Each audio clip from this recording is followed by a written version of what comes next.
Selamat berjumpa kembali saudara-saudari yang mengasihi Tuhan, dikasihi Tuhan Yesus Kristus.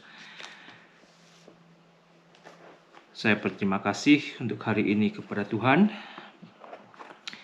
Saya diberikan hari di mana saya juga boleh menikmati anugerah yang Tuhan berikan. Biarlah semoga Anda juga bisa mengucap syukur kepada Tuhan atas hari yang Tuhan anugerahkan kepada Anda. Dengan mengucap syukur, Anda tahu Anda berada di dalam pemeliharaan Tuhan dan kasih sayang Tuhan. Saya akan melanjutkan dari Wahyu pasal yang ke-10. Saya akan berdoa terlebih dahulu. Bapa di surga, Hamba mengucap syukur. Terima kasih. Terima kasih untuk hari ini Tuhan. Terima kasih apa yang Hamba juga boleh alami bersama keluarga. Dan biarlah setiap anak-anak-Mu juga boleh mengucap syukur dengan apa yang mereka boleh alami. Engkau berkuasa, Engkau memelihara kami, dan biarlah kami menyerahkan hidup kami untuk Tuhan Yesus pelihara. Untuk Tuhan Yesus berkati, untuk Tuhan Yesus juga bentuk dan pakai untuk pekerjaan Tuhan. Ampuni untuk segala dosa kami, Bapa. Berikan berkat firman-Mu untuk membangun kehidupan iman rohani kami dan kehidupan kami bersama-Mu, baik secara pribadi maupun bersama jemaat-Mu. Dalam nama Tuhan Yesus, hamba boleh berdoa dan mengucap syukur. Amin.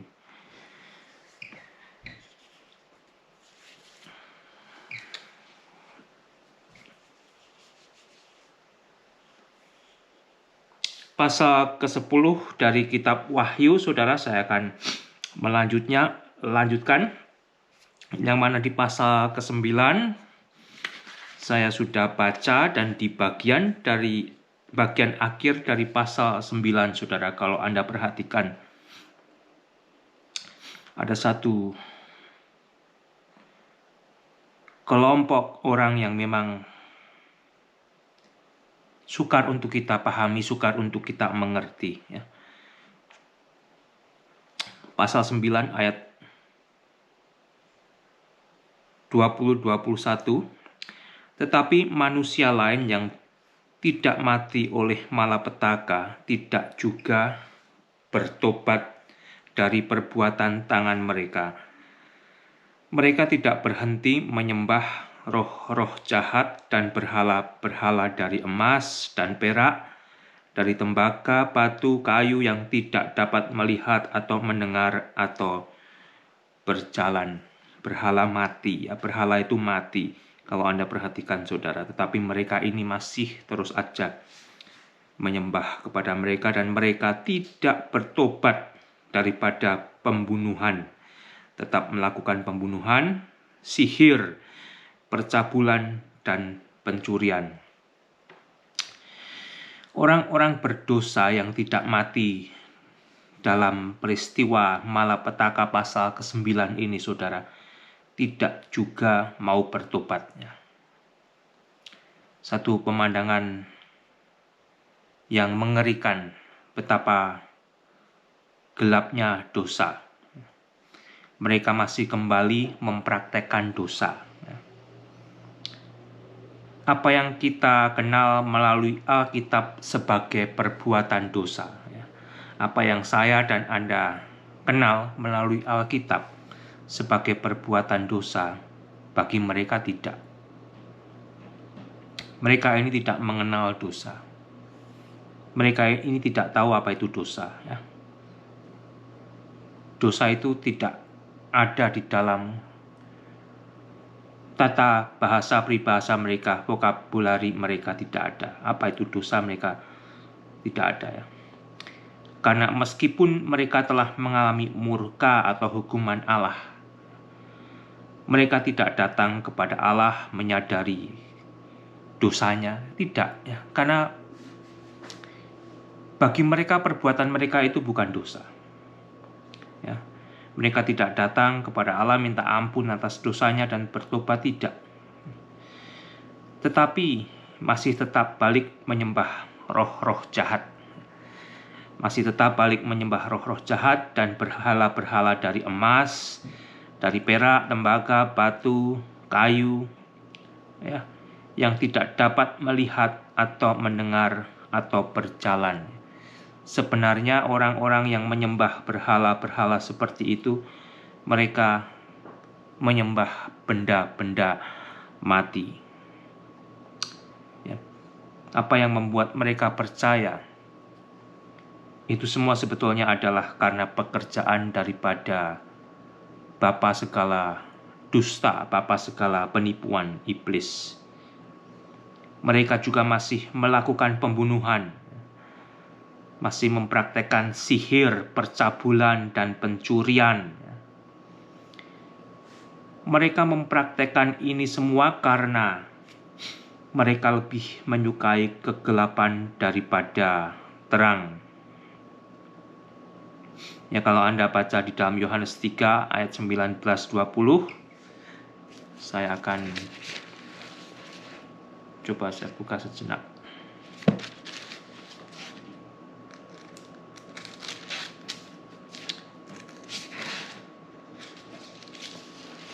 Firman Tuhan di dalam Yohanes 3, 19 dan 20 ya, saya baca.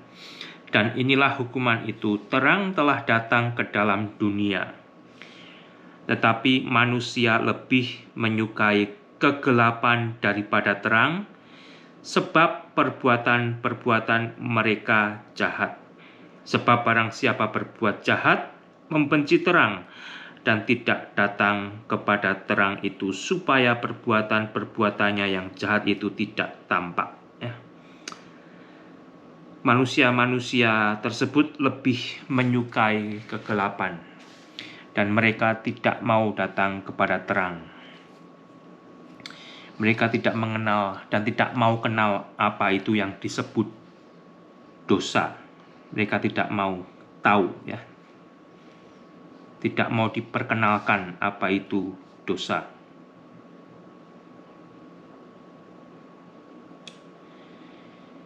Oke, saya lanjutkan di pasal ke-10 ayat pertama.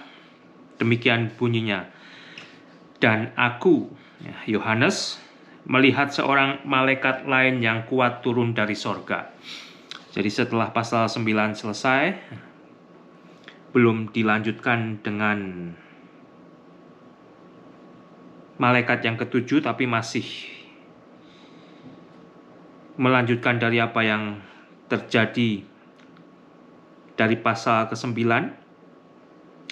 Yohanes melihat malaikat lain yang kuat turun dari sorga, berselubungkan awan, dan pelangi ada di atas kepalanya, dan mukanya sama seperti matahari, dan kakinya bagaikan tiang api.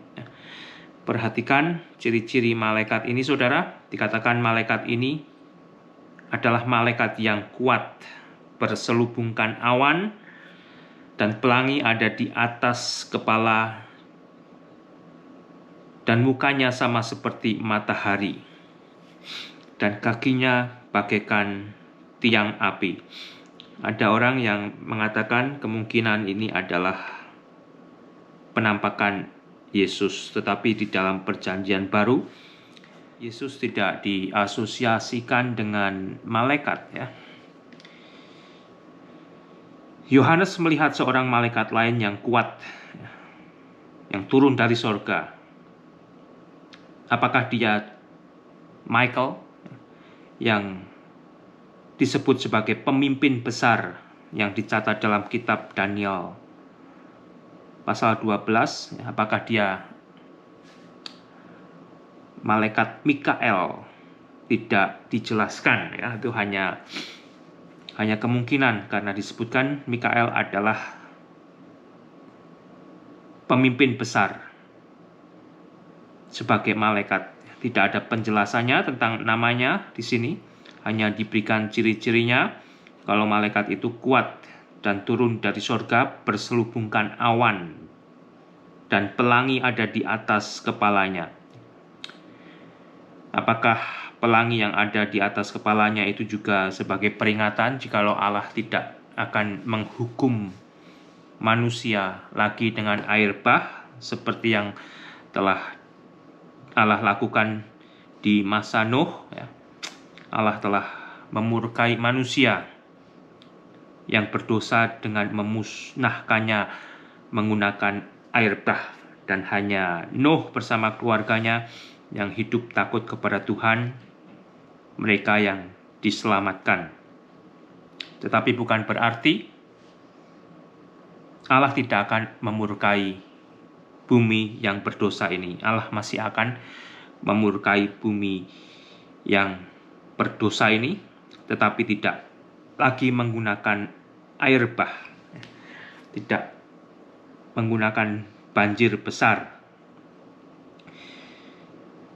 Kalau kembali, saya sudah baca dari 2 Petrus pasal 2, saya akan baca lagi. Dari 2 Petrus pasal yang kedua.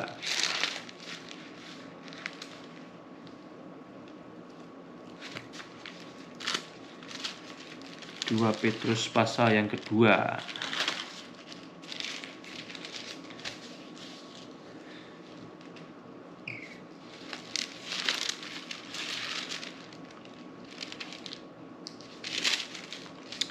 Demikian bunyinya, saudara. Sebagaimana nabi-nabi palsu dahulu tampil di tengah-tengah umat Allah, demikianlah pula di antara kamu akan ada guru-guru palsu. Mereka akan memasukkan pengajaran-pengajaran sesat yang membinasakan, bahkan mereka akan menyangkal penguasa yang telah menebus mereka, dan dengan jalan demikian segera mendatangkan kebinasaan atas diri mereka. Banyak orang akan mengikuti cara hidup mereka yang dikuasai hawa nafsu. Ini ditulis 2000 tahun yang lalu, dan sejauh mana 2000 tahun kemudian manusia yang hidupnya dikuasai oleh hawa nafsu itu makin bertambah dan berkembang. Dan karena mereka ini jalan kebenaran akan dihujat. Mereka menghujat Allah, mereka menghujat firman Allah, mereka menghujat firman Tuhan yang menunjukkan jalan kebenaran kepada manusia. Dan karena serakahnya guru-guru palsu itu akan berusaha mencari untung dari kamu dengan cerita-cerita isapan jempol mereka, tetapi untuk perbuatan mereka itu hukuman telah lama tersedia dan kebinasaan tidak akan tertunda. Kembali, saudara, dosa ada upahnya. Sebab jikalau Allah tidak menyayangkan malaikat-malaikat yang berbuat dosa, tetapi melemparkan mereka ke dalam neraka, dengan demikian menyerahkannya ke dalam gua-gua yang gelap untuk menyimpan mereka sampai hari penghakiman. Dan jikalau Allah tidak menyayangkan dunia purba, tetapi hanya menyelamatkan Nuh, pemberita kebenaran itu, dengan 7 orang lain ketika ia mendatangkan air bah atas dunia orang-orang fasik. Dan jikalau Allah membinasakan kota Sodom dan Gomora dengan api, dan dengan demikian memusnahkannya dan menjadikannya suatu peringatan untuk mereka yang hidup fasik di masa-masa kemudian, tetapi ia menyelamatkan Lot, orang yang benar, yang terus-menerus menderita oleh cara hidup orang yang tidak mengenal hukum dan yang hanya mengikuti hawa nafsu mereka saja. Sebab orang benar ini tinggal di tengah-tengah mereka dan setiap hari melihat, saudara, dan mendengar perbuatan-perbuatan mereka yang jahat itu, sehingga jiwanya yang benar itu tersiksa. Kembali, saudara, sebagai orang Kristen, saya mau mengingatkan diri saya sendiri dan mengingatkan Anda. Apakah jiwa Anda tersiksa melihat dosa berkuasa, melihat dosa terus tambah maju, tambah berkembang, melihat dosa menyelusup di tengah-tengah persaudaraan kita, menyelusup di tengah-tengah keluarga kita, menghancurkan teman dekat kita, menghancurkan saudara kita, menghancurkan keluarga kita, bahkan mengancam diri kita, saudara. Tidakkah Anda sadar akan itu? Tidakkah Anda menyadari akan hal itu? Tidakkah Anda tersayat-sayat, sedih, melihat dosa yang terus merajalela? Atau kembali Anda justru menikmati Anda tidak peduli. Ya. Anda tidak peduli. Amerika itu negara yang maju dan besar, saudara. Banyak yang baik muncul dari Amerika, tetapi banyak yang buruk juga muncul dari Amerika. Apa yang telah muncul di Amerika biasanya merambat ke negara kedua dan ketiga. Kalau itu yang baik, puji Tuhan, saudara. Tetapi kalau itu yang tidak baik, yang buruk, yang negatif, berhati-hatilah. Ya. Bicara gudangnya tempat pembunuhan Amerika. Baik anak-anak maupun orang dewasa, berapa banyak mereka mati dibunuh tiap hari, ya, tiap minggu, tiap bulan. Bahkan berapa banyak ya, pembunuhan janin yang masih ada di kandungan itu dibunuh tiap hari di Amerika. Amerika itu gudangnya, saudara. Apakah hati Anda tidak tersayat-sayat sebetulnya melihat perbuatan kegelapan seperti itu? Sehingga kembali, saudara, di pasal ke-10 kepada malaikat yang kuat itu, mukanya seperti matahari dan kakinya bagaikan tiang api. Sebagian mengatakan jika malaikat ini adalah Yesus, tetapi kembali dalam Perjanjian Baru tidak ditemukan kata malaikat yang berasosiasi dengan Yesus di dalam Perjanjian Baru. Ayat yang kedua, dalam tangannya ia memegang sebuah gulungan kitab yang terbuka. Jadi malaikat ini di tangannya memegang sebuah kitab kecil, gulungan kitab kecil yang terbuka. Di pasal ke-5, kalau Anda masih ingat, di sana Yesus sebagai anak domba menerima gulungan kitab yang berisi diantaranya 7 meterai. Dan di sini kita membaca di tangan malaikat tersebut dia memegang sebuah gulungan kitab kecil yang terbuka. Dan malaikat itu ia menginjakkan kaki kanannya di atas laut dan kaki kirinya di atas bumi. Jadi sebelah kaki kanan diinjakkan ke laut, sebelah kaki kiri diinjakkan di bumi. Apakah ini sebagai simbol atau lambang jikalau malaikat ini berkuasa atas laut dan bumi? Juga tidak dijelaskan. Sejauh itu yang kita bisa ketahui, saudara. Dan ia berseru dengan suara nyaring seperti singa yang mengaum. Ya. Jadi malaikat ini menurut deskripsi Yohanes, dia berseru dengan suara nyaring sama seperti singa yang mengaum. Dan sesudah ia berseru, ke-7 guru itu memperdengarkan suaranya, diikuti oleh suara dari ke-7 guru. Muncul 1, 2, 3, 4, 5, 6, 7 guru menyambut seruan daripada suara malaikat yang seperti singa mengaum. Apakah ke-7 guru itu simbol mengiyakan, mengaminkan perkataan malaikat tersebut? Kembali tidak ada penjelasannya. Dan sesudah ke-7 guru itu selesai berbicara, aku, Yohanes, mau menuliskan apa yang didengar. Tetapi aku mendengar suatu suara dari surga berkata, meteraikanlah apa yang dikatakan oleh ke-7 guru itu, dan janganlah engkau menuliskannya. Yohanes tidak diperbolehkan menuliskan dari apa yang dia dengar, tapi untuk memeteraikan. Dan malaikat yang kulihat berdiri di atas laut dan di atas bumi mengangkat tangan kanannya ke langit, dan malaikat itu, dan ia bersumpah demi Dia yang hidup.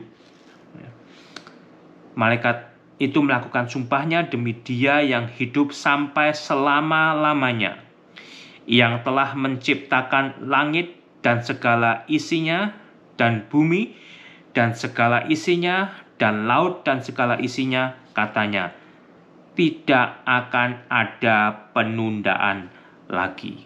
Tidak akan ada penundaan lagi. Ya, semuanya sudah siap, semuanya sudah sesuai, tinggallah dijalankan apa yang harus segera dijalankan. Malaikat tersebut bersumpah demi Dia yang hidup sampai selama-lamanya,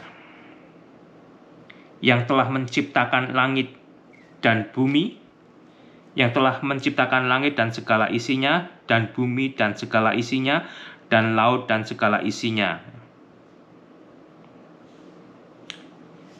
Tahukah Anda, saudara, kalau sebenarnya ada Sang Pencipta?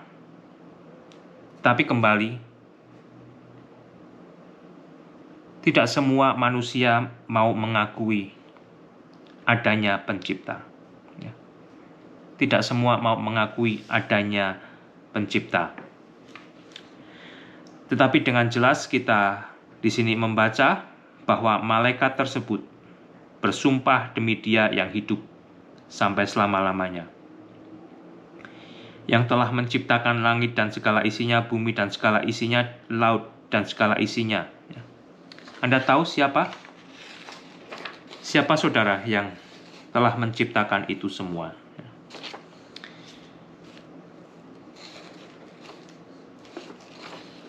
Mungkin yang telah Anda dengar, oh ya, Allah yang telah menciptakan itu semua. Allah yang telah menciptakan apa yang telah diciptakan, bumi dan segala isinya termasuk manusia. Tidak salah saudara, tetapi Alkitab memberikan penjelasan yang lebih detail sebenarnya. Maukah Anda percaya apa yang dikatakan oleh Alkitab tentang siapa yang telah menciptakan itu semua? Di dalam Injil Yohanes, kalau Anda buka dari Yohanes pertama, ayat pertama dikatakan, pada mulanya adalah firman. Firman itu bersama-sama dengan Allah, dan firman itu adalah Allah. Ia pada mulanya bersama-sama dengan Allah. Segala sesuatu dijadikan oleh Dia, dan tanpa Dia tidak ada sesuatu pun yang telah jadi dari segala yang telah dijadikan. Ayat 14, firman itu telah menjadi manusia dan diam di antara kita, dan kita telah melihat kemuliaannya, yaitu kemuliaan yang diberikan kepadanya sebagai anak tunggal Bapa, penuh kasih karunia dan kebenaran. Siapa Dia, saudara? Kalau Anda mengikuti pembacaan dengan baik, Anda akan tahu jikalau di sini berbicara tentang Yesus. Yesus adalah Allah pencipta. Di dalam Kolose pasal pertama ayat 15, Ia adalah gambar Allah yang tidak kelihatan, yang sulung, lebih utama dari segala yang diciptakan. Karena di dalam Dialah telah diciptakan segala sesuatu yang ada di sorga dan yang ada di bumi, yang kelihatan dan yang tidak kelihatan, baik singgasana maupun kerajaan, baik pemerintah maupun penguasa, segala sesuatu diciptakan oleh Dia dan untuk Dia. Ia ada terlebih dahulu dari segala sesuatu, dan segala sesuatu ada di dalam Dia. Yesus adalah gambar Allah yang tidak kelihatan, yang sulung, yang lebih utama dari segala yang diciptakan.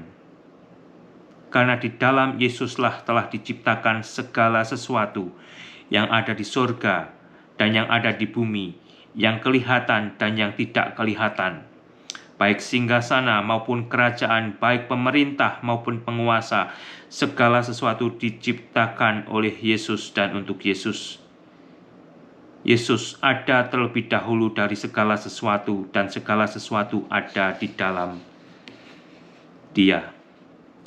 Di dalam Wahyu 4 ayat 11 dikatakan, "Ya Tuhan dan Allah kami, Engkau layak menerima puji-pujian dan hormat dan kuasa, sebab Engkau telah menciptakan segala sesuatu, dan oleh karena kehendak-Mu semuanya itu ada dan diciptakan." Tuhan Allah yang menciptakan bumi dan segala isinya termasuk manusia. Dan ini diciptakan menurut kehendak Allah. Tetapi manusia, kalau Anda perhatikan, sampai sejauh ini, saudara, telah begitu jauh meninggalkan penciptanya.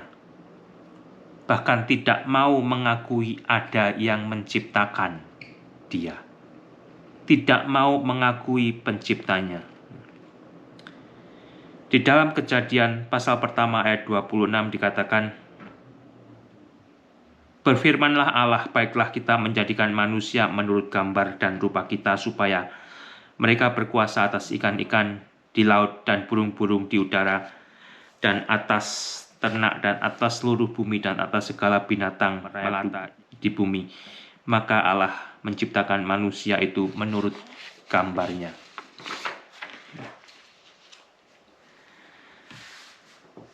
Yesus bersama Allah Bapa dan Allah Roh Kudus telah ada sejak awal. Merekalah yang menciptakan segala yang sudah diciptakan.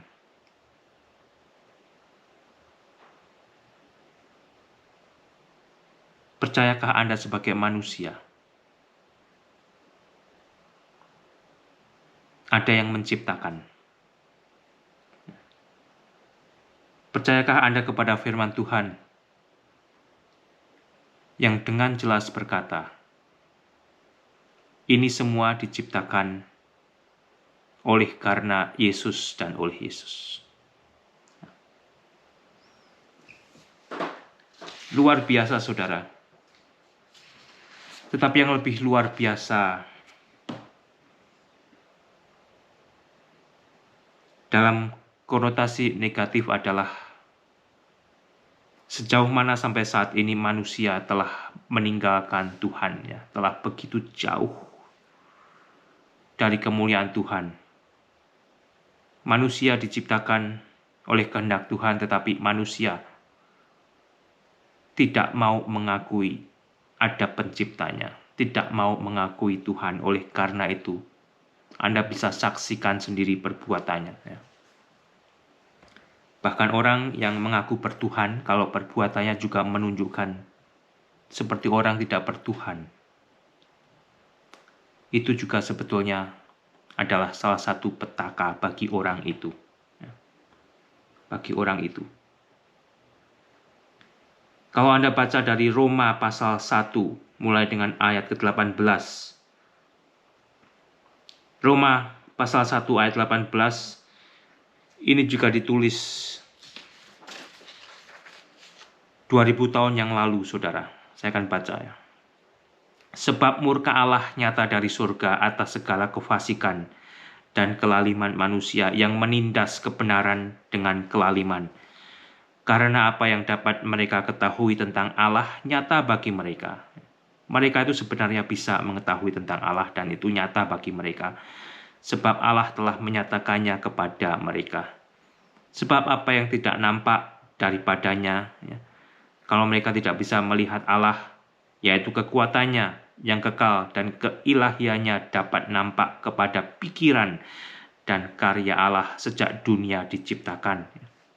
Sehingga sebenarnya manusia tidak dapat berdalih. Sebab sekalipun mereka mengenal Allah, mereka tidak memuliakan Allah sebagai Allah atau mengucap syukur kepada Allah. Sebaliknya pikiran mereka menjadi sia-sia dan hati mereka yang bodoh menjadi gelap. Mereka berbuat seolah-olah mereka penuh hikmat, tetapi mereka telah menjadi bodoh. Mereka menggantikan kemuliaan Allah yang tidak fana dengan gambaran yang mirip dengan manusia yang fana, burung-burung, binatang-binatang yang berkaki 4, atau binatang-binatang yang menjalar. Mereka justru menyembah kepada ciptaan. Karena itu Allah menyerahkan mereka kepada keinginan hati mereka akan kecemaran. Hati manusia tersebut yang diingini adalah kecemaran, sehingga mereka saling mencemarkan tubuh mereka. Mereka saling mencemarkan tubuh mereka. Bahkan kalau Anda baca di surat Petrus, manusia sebagian sudah sama seperti hewan. Manusia bukan lagi mencemarkan tubuh mereka dengan sesama manusia di dalam dosa, tetapi telah mencemarkan diri dengan hewan juga. Sebab mereka menggantikan kebenaran Allah dengan dusta. Ya, bayangkan saudara, dan memuja dan menyembah makhluk dengan melupakan penciptanya yang harus dipuji selama-lamanya. Amin. Ayat 26, karena itu Allah menyerahkan mereka kepada hawa nafsu yang memalukan. Itu yang diingini manusia yang memilih hidup di dalam kegelapan. Karena itu Allah menyerahkan mereka kepada hawa nafsu yang memalukan, sebab istri-istri mereka menggantikan persetubuhan yang wajar dengan yang tidak wajar. Demikian juga suami-suami meninggalkan persetubuhan yang wajar dengan istri mereka dan menyala-nyala dalam birahi mereka seorang terhadap yang lain, sehingga mereka melakukan kemesuman laki-laki dengan laki-laki, dan karena itu mereka menerima dalam diri mereka balasan yang setimpal untuk kesesatan mereka. Homoseksual dan lesbian itu adalah perbuatan dosa. Anda bisa baca, saudara.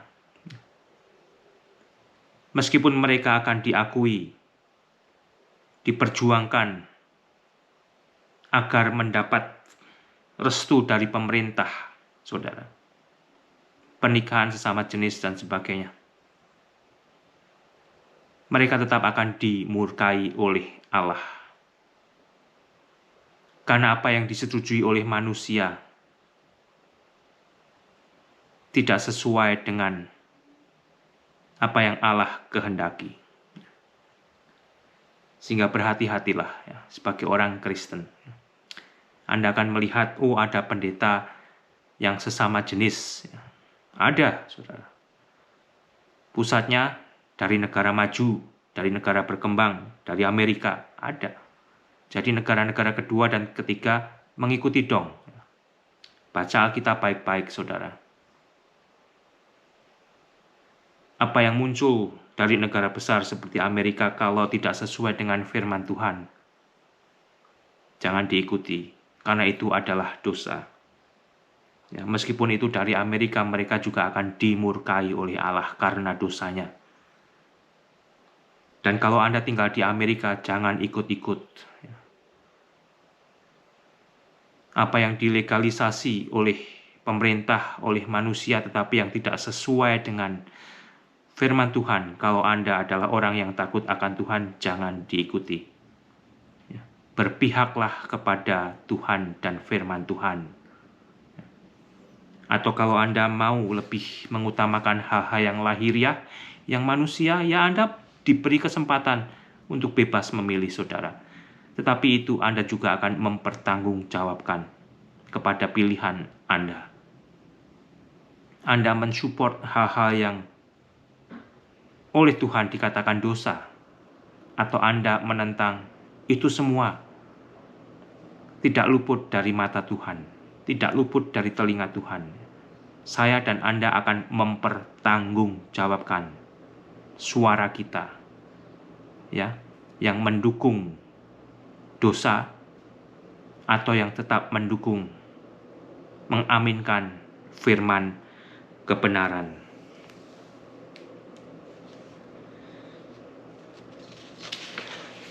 Kembali, saudara, mereka mengatakan tidak ada lagi penundaan. Ya.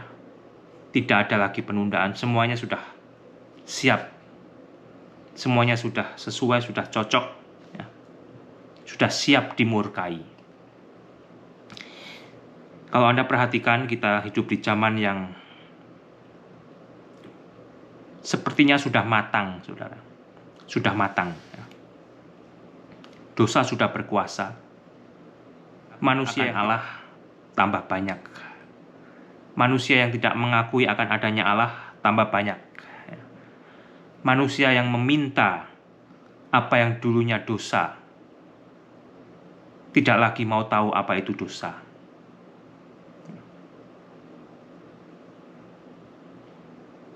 Dunia sudah siap untuk dimurkai dengan murka Allah. Artinya apa, saudara?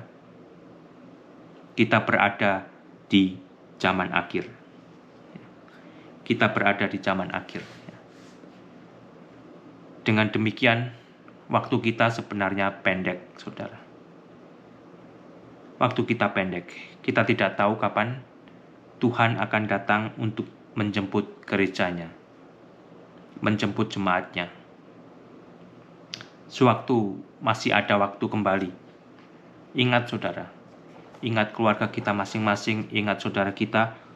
Adakah keluarga, adakah saudara, adakah teman yang belum mau percaya kepada Allah untuk diselamatkan di dalam Yesus Kristus? Kalau Anda telah mengenal Tuhan dan telah mengenal firman-Nya, Anda tahu firman Tuhan tidak berubah.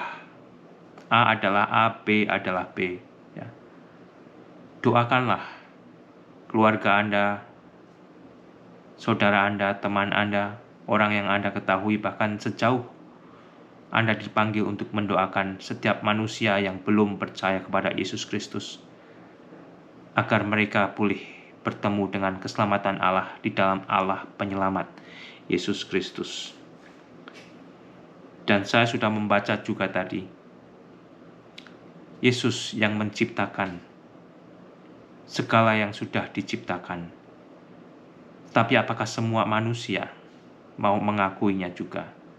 Dan kembali, saudara, sebetulnya Alkitab ini bisa dibaca siapapun, terbuka, dibaca oleh siapapun. Dan bahkan sampai saat ini terus berusaha diterjemahkan dalam bahasa-bahasa setempat, agar mereka bisa mengerti secara langsung, secara tersendiri dengan membacanya. Jadi bukan hanya mendengarnya. Kalau Anda belum membaca isi Alkitab, bacalah, saudara. Anda belum jadi Kristen, Alkitab ini terbuka untuk Anda. Untuk Anda baca, untuk Anda selidiki, untuk Anda cari kebenarannya. Karena Alkitab ini sebetulnya adalah surat cinta Allah kepada manusia, yang mau menyelamatkan manusia di dalam Allah penyelamat, yaitu Yesus Kristus. Saya lanjutkan dari Wahyu 10 ayat 7. Tetapi pada waktu bunyi sangkakala dari malaikat yang ketujuh, yaitu apabila ia meniup sangkakalanya, maka akan genaplah keputusan rahasia Allah, seperti yang telah ia beritakan kepada hamba-hambanya, yaitu para nabi. Semuanya sudah siap, saudara. Ketika malaikat ketujuh nanti meniup sangkakalanya, apa yang dulunya rahasia tidak lagi menjadi rahasia. Murka Allah itu akan digenapi. Ya, di pasal 11 ayat 15. Dan suara yang telah kudengar dari langit itu berkata kepadaku, katanya, pergilah, ambillah gulungan kitab yang terbuka di tangan malaikat yang berdiri di atas laut dan di atas bumi. Jadi Yohanes diperintahkan untuk pergi mengambil gulungan kitab tersebut dari tangan malaikat itu. Lalu aku pergi kepada malaikat itu dan meminta kepadanya supaya ia memberikan gulungan kitab itu kepadaku. Katanya kepadaku, kata malaikat itu kepada Yohanes, ambillah, dan makanlah dia. Jadi Yohanes disuruh mengambil kitab itu dan suruh memakannya, saudara ya. Dimakan, benar-benar dimakan gitu. Ia akan membuat perutmu terasa pahit, tetapi di dalam mulutmu ia akan terasa manis seperti madu. Jadi malaikat itu berkata kepada Yohanes, ambil gulungan kitab itu.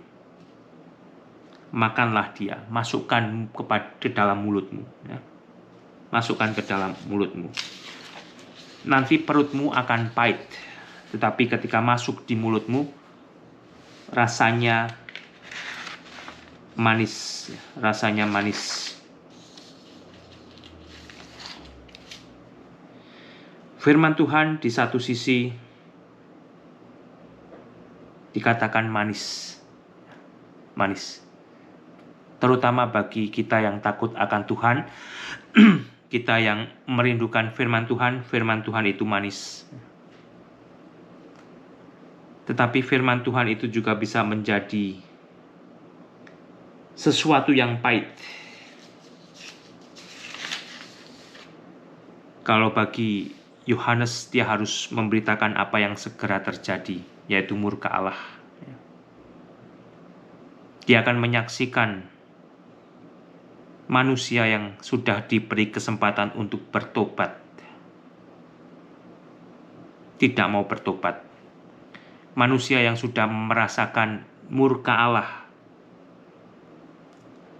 yang tidak ada bandingnya jika manusia tersebut nanti pada akhirnya dihukum dan dilemparkan ke neraka. Itu jauh melebihi penderitaan apa yang mereka alami di dalam murka Allah yang masih ada batasannya. Ketika manusia sudah pada akhirnya menolak Tuhan, mati di dalam dosanya, mereka pada akhirnya akan dihukum di dalam neraka, di dalam tempat perapian yang kekal. Itu benar, saudara. Ya. Surga dan neraka kembali itu bukan hanya cerita atau dongeng, tetapi itu semua akan terjadi sesuai apa yang sudah dinubuatkan, apa yang sudah difirmankan. Dan bicara neraka sebetulnya adalah sesuatu yang pahit. Mengapa manusia harus dihukum dan tidak mau bertobat, saudara? Lebih-lebih orang yang kita kasihi, orang yang dekat dengan kita. Ya.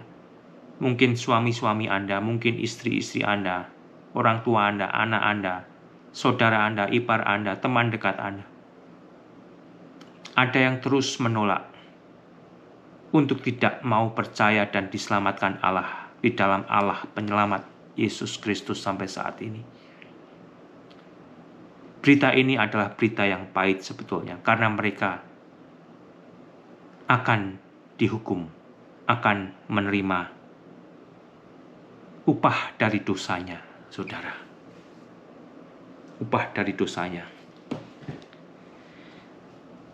Di satu sisi ada yang manis dari firman Tuhan, tetapi di sisi satu lagi ada kepahitan.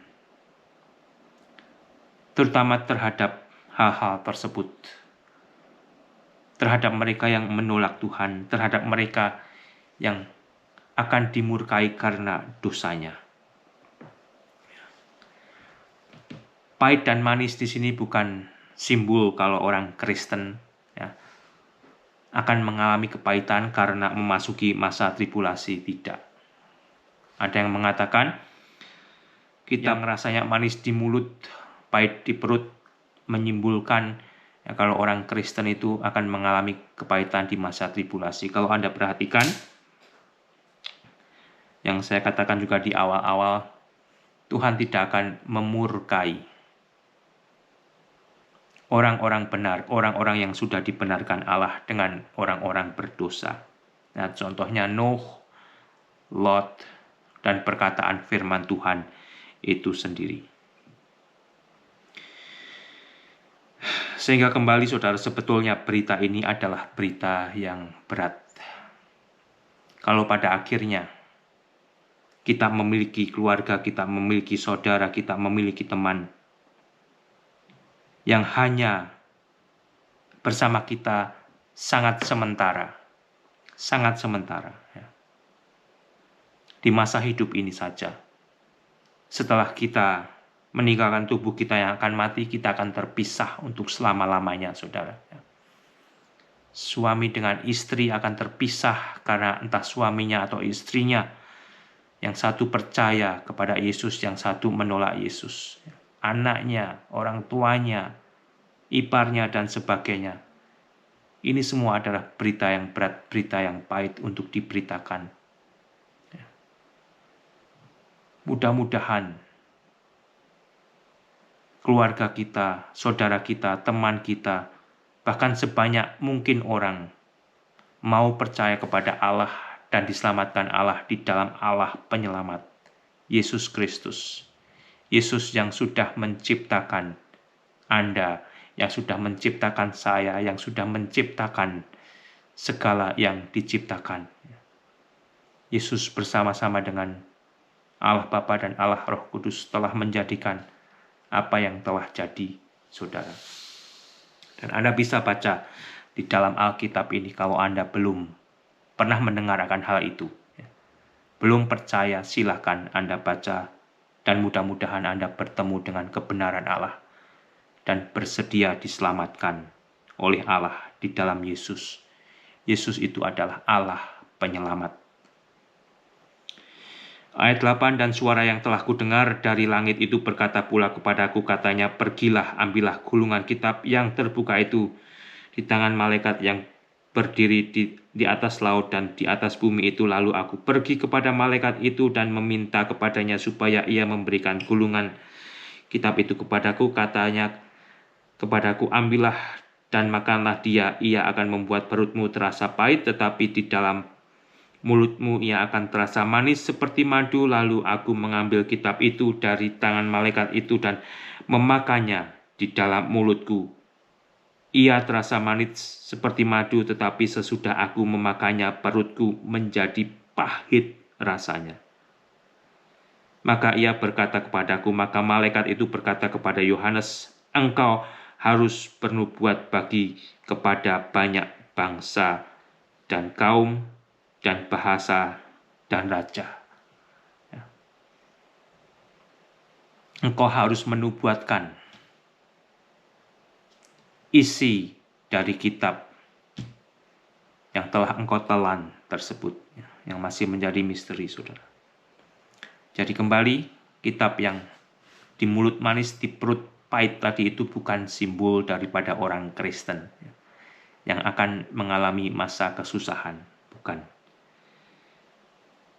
Tetapi berisi nubuatan yang harus dinubuatkan lagi oleh Yohanes kepada banyak bangsa dan kaum dan bahasa dan raja, saudara. Saya akan mengakhiri dengan membaca ulang dari Wahyu pasal 3 ayat 10 sampai 13. Ya.